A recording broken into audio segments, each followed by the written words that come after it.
First story is titled, Update. Am I the a-hole for not agreeing to a paternity test unless my husband goes to therapy?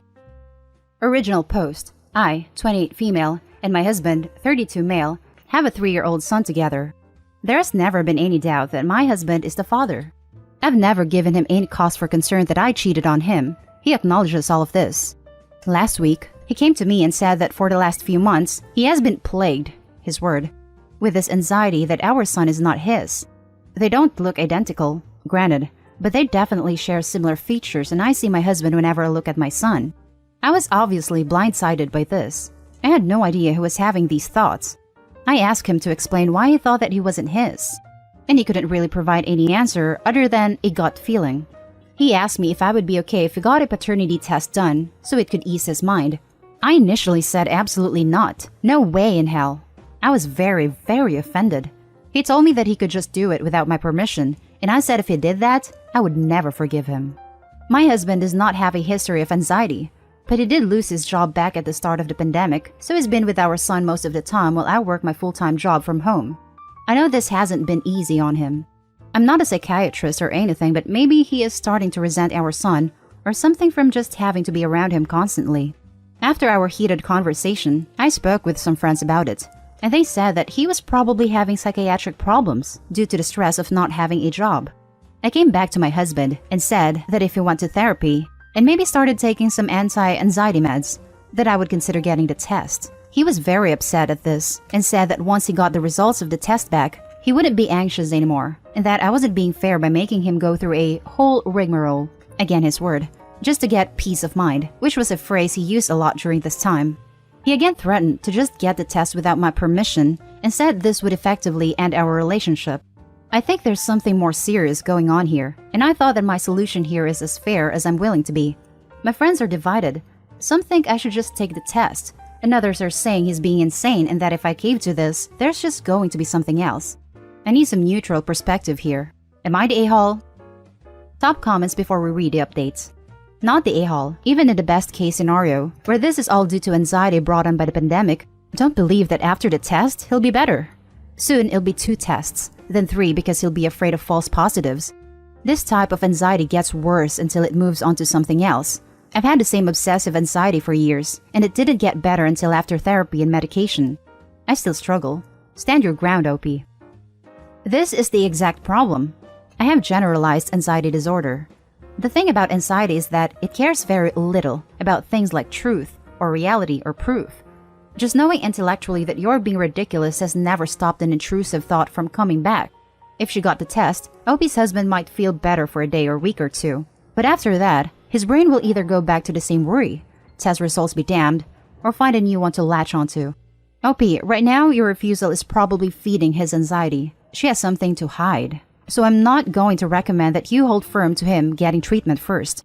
But I would hold out until he makes a concrete steps toward getting treated, such as making doctor's appointment, and if he cancels afterwards, because I'm fine now, then draw the line there, and definitely refuse the next ridiculous anxiety request. Because it will be coming. OP, I'm so sorry for saying this, but according to my psychology professor, if your partner is obsessively worrying about you cheating on them, they are likely to be cheating on you. Guilt projection. I've heard that too. It's also my understanding that consistent and irrational fear of cheating is associated with borderline personality disorder, which of course means the medication and therapy would be the best course of action. Edit to add, my apologies that this sounded like I was trying to diagnose him. This situation is definitely not enough to warrant this, and I am not a professional. I only suggested the idea as something that could be worth looking into, if it does seem to be a psychological issue as OP suspects, and to agree that therapy would be helpful because it easily could be related to his mental health. Not the a-hole, OP. Your suggestions will all benefit him. You're not putting him through anything. You're trying to help him. I appreciate this, but I'm very certain that he's not cheating on me. Not the a-hole. That is offensive to you and to your child. If my husband did that to me, I would have told him the same thing. You do this behind my back, it's a deal breaker. Adios, a-hole. Edit. I haven't read all the comments here because the amount of responses has been overwhelming. However, I want to say that I really do not appreciate strangers attempting to diagnose my husband over the internet. It is disgustingly presumptuous. I'm his wife, and I don't feel qualified to do that, which is exactly why I want to go to a licensed therapist. Another thing I'm seeing pop up is that I'm somehow demanding that he take medication. I said maybe medication, meaning that I only think he should be on medication if a licensed therapist prescribes them to him. I don't want to shove pills down his throat, which seems to be what some people think I want to do. As for the numerous suggestions of marriage counseling as opposed to individual therapy, I think this is a great idea. I didn't initially consider it because I was so focused on it being his problem, but we are ultimately a team. And I'll suggest that to him today.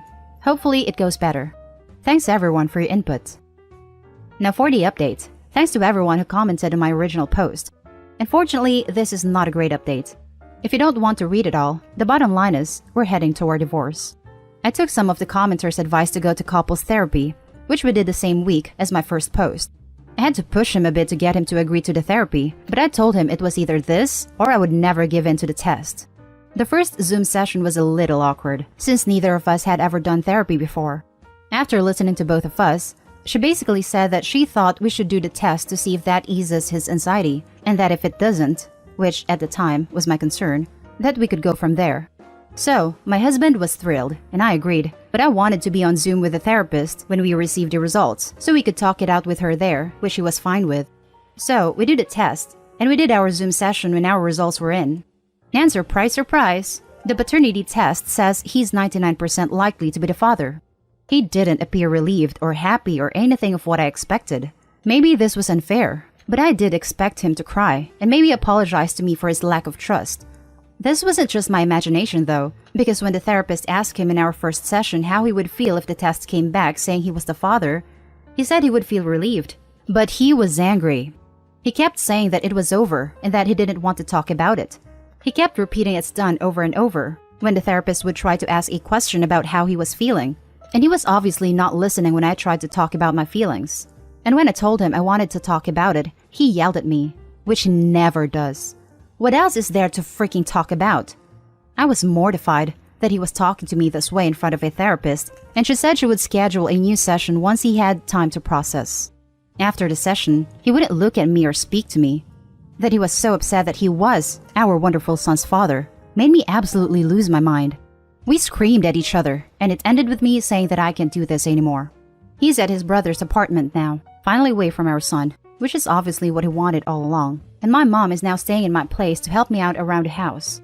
I texted him this weekend, asking if he wanted to do another therapy session, and he asked if I really thought that would help, and I had to admit that didn't. The speed at which this whole thing happened, just a month ago, I would have said we have a happy marriage, is still completely shocking to me. But I don't see us recovering from this. This felt cathartic to type out though, so thanks, I guess. Now for the closing comments. I'm sorry it turned out like this. I have a feeling he has some deeper issue, and he was never going to accept any answer other than he's not the father, because he's got it in his head now. I hope he gets the help he needs, and I hope you find peace in your future. I think he wanted their son to not be his son, so he would be justified to leave Opie. It sounds like that's what he wanted and needed an excuse to end things. Opie, I hope you get sole custody. Your soon-to-be ex is a gargantuan a-hole, and your kids will be better off not having him in their lives. Please get them and yourself into therapy. You all need it. I think he already wanted to end the marriage for whatever reason, and the paternity thing was just a ruse. He probably figured either you'd be so outraged that it could send you two into a downward spiral, in which you'd look like the bad guy for refusing to do the test, or maybe there was some chance he wasn't the father, and he could then feel righteous in his reasoning for leaving you. Now, he's acting like such an a-hole that you want to leave him. So, I think he wants your marriage to end but doesn't have the spine to do it properly. I thought this too, that he just wanted out of the marriage and was looking for a way out. But if he suddenly announced he didn't want to be with me anymore, I would be shocked, and hurt obviously, but it would be better than it is now. Now, he's basically announced that he's done with being a father, which after being a loving and devoted dad of 3+ years, is just completely crazy to me. I thought that, if we were ever going to split up, we'd at least co-parent peacefully. This is just so unfair to our boy, and my heart is breaking for him. Geesh, he sounds terrible. I can't imagine what a shock it must be for you, and your son is going to have a hard time understanding. Maybe it's some kind of midlife crisis, who knows.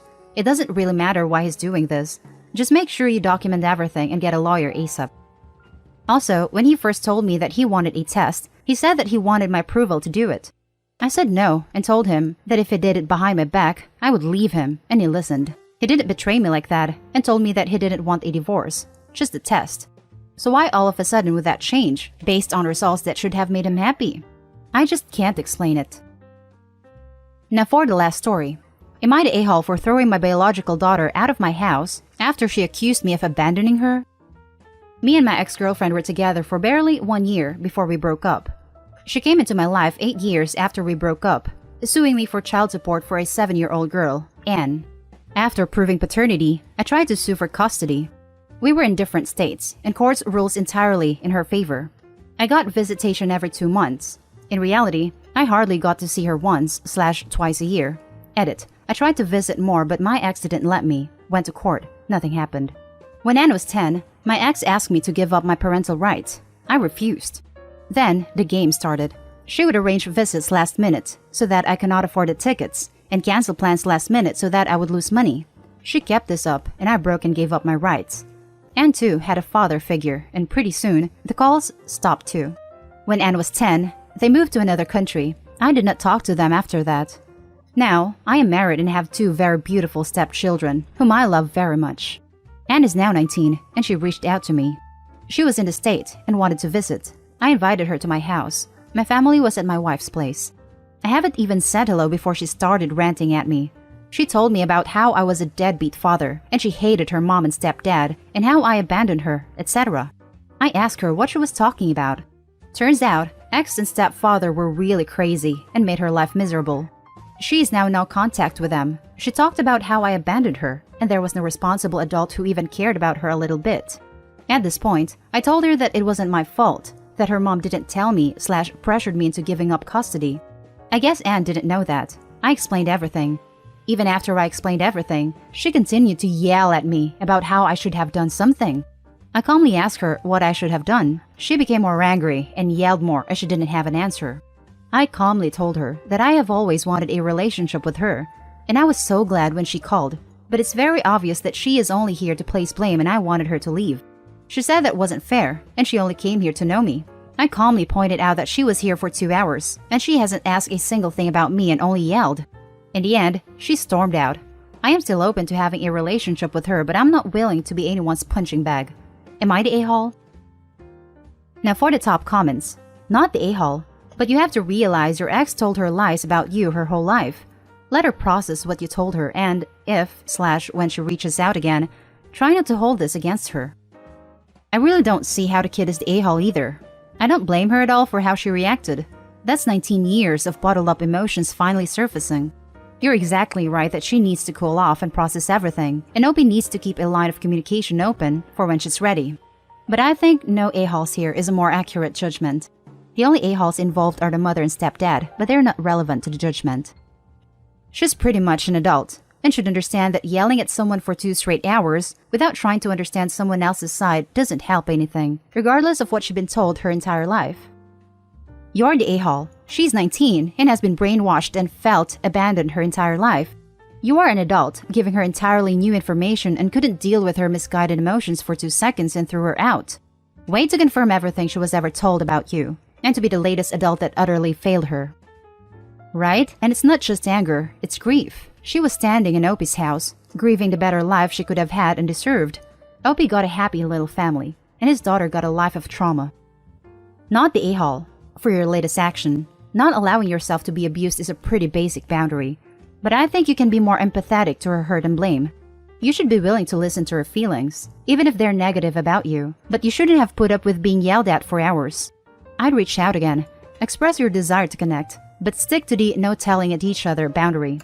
Don't tell her she's wrong for being hurt and blaming you. The boundary should just be the yelling, and read up on empathetic listening. Oh man. So, my bio dad signed away his rights to my dad when I was 4. I had 2 great parents and was still angry at bio dad for giving me up. Even after I heard his side of the story, I was still angry. If you want a relationship with her, you need to take the yelling for a bit. She is angry. You can't fix it if you don't allow her to get that anger out. So, you're the a-hole. I strongly suggest family counseling for the 2 of you. And that's the end of this video, folks. As always, leave a comment and hit like and subscribe. And if you want more of this content, turn your notification on to get updated on the latest videos. And I'll catch you in the next one. Stay safe.